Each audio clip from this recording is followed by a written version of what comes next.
Hospital బయట నిలబడి ఉన్న రవి ముందు సీత తండ్రి నెమ్మదిగా వచ్చి ఆగాడు. ఈసారి ఆయన కళ్ళలో కోపం లేదు, బాధ మాత్రమే ఉంది. కొన్ని క్షణాలు ఇద్దరూ మౌనంగా నిలబడ్డారు. ఆ తర్వాత సీత తండ్రి నెమ్మదిగా మాట్లాడడం మొదలుపెట్టాడు. సీత చిన్నప్పటినుంచి చాలా బలహీనంగా ఉండేది. కొన్ని సంవత్సరాల క్రితే ఆమెకి బ్లడ్ క్యాన్సర్ ఉందని తెలిసింది.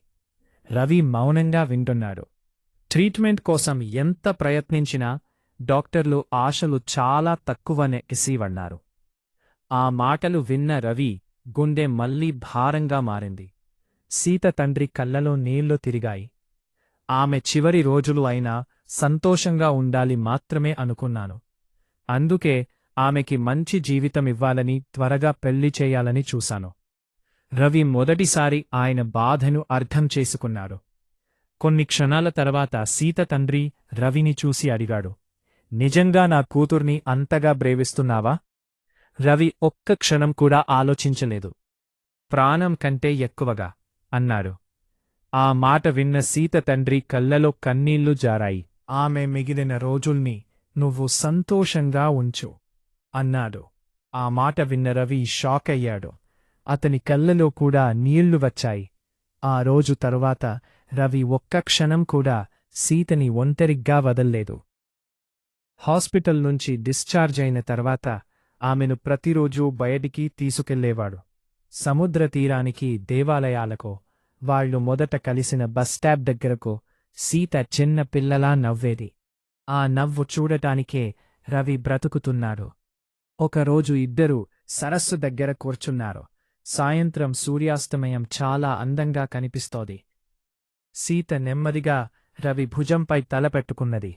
నాకు ఇప్పుడు చావంటే భయం లేదు రవి అంది. రవి వెంటనే ఆమె నోరు మూసేశాడు. నువ్వు చనిపోవడం గురించి మళ్ళీ మాట్లాడకు అన్నాడు. సీత చిన్నగా నవ్వింది. ప్రతి మనిషి ఒక్కరోజు వెళ్తాడు రవి, కాని నేను వెళ్లే ముందు నిజమైన ప్రేమని అనుభవించాను. అదే నాకు చాలు.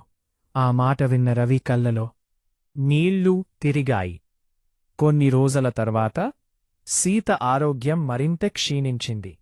ఆమె బలహీనంగా మారింది. నడవలేకపోతోంది. కాని రవి మాత్రం ఒక్క క్షణం కూడా ఆమె చేతిని వదల్లేదు.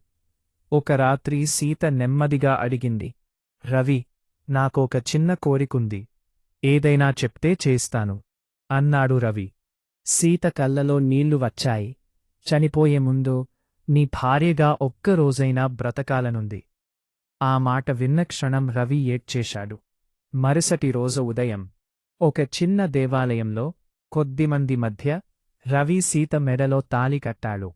సీత కళ్ళలో ఆనంద కన్నీళ్లు. ఆమె చేతులు వణుకుతున్నాయి. కాని ముఖంలో మాత్రం ప్రశాంతమైన నవ్వు ఉంది. ఇప్పుడు నేను చాలా హ్యాపీ రవి అంది. రవి ఆమె నుదుటిపై ముద్దు పెట్టుకున్నాడు. ఆ రోజు వాళ్ళిద్దరూ కలిసి చాలా ఫోటోలు తీసుకున్నారు. చాలా నవ్వుకున్నారు. అలా నిలబడి మాట్లాడుకున్నారు. ఆ రాత్రి సీత ఆరోగ్యం ఒక్కసారిగా విషమించింది. వెంటనే హాస్పిటల్కి తీసుకెళ్లారు. డాక్టర్లు ప్రయత్నిస్తున్నారు. బయట రవి దేవుడిని ప్రార్థిస్తున్నాడు. దయచేసి నా సీతని కాపాడండి అని ఏడుస్తున్నాడు. కొన్ని నిమిషాల తర్వాత డాక్టర్ బయటికి వచ్చాడు.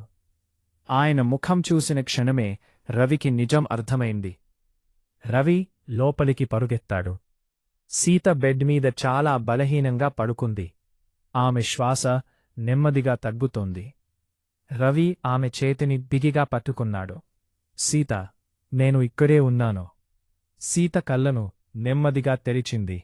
బలహీనంగా నవ్వింది.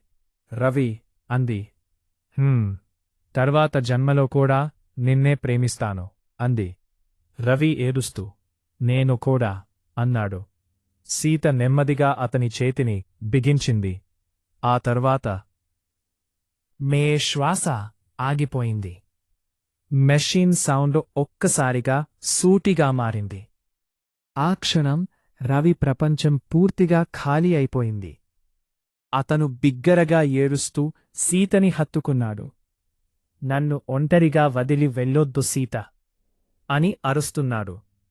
కాని ఆమె మాత్రం శాశ్వత నిద్రలోకి వెళ్ళిపోయింది. కొన్ని రోజుల తర్వాత రవి మళ్ళీ వాళ్ళు మొదటిసారి కలిసిన బస్ స్టాప్ దగ్గరకు వెళ్లారు. వర్షం పడుతోంది. అదే చల్లని గాలి. అదే జ్ఞాపకాలు. రవి కళ్ళను మూసుకున్నాడు. అతనికి ఇంకా సీత నవ్వు వినిపిస్తున్నట్టే అనిపించింది. ప్రేమ ముగిసిపోలేదు. ఆమె లేకపోయినా ఆమె జ్ఞాపకం మాత్రం రవి గుండెలో ఎప్పటికీ బ్రతికే ఉంది.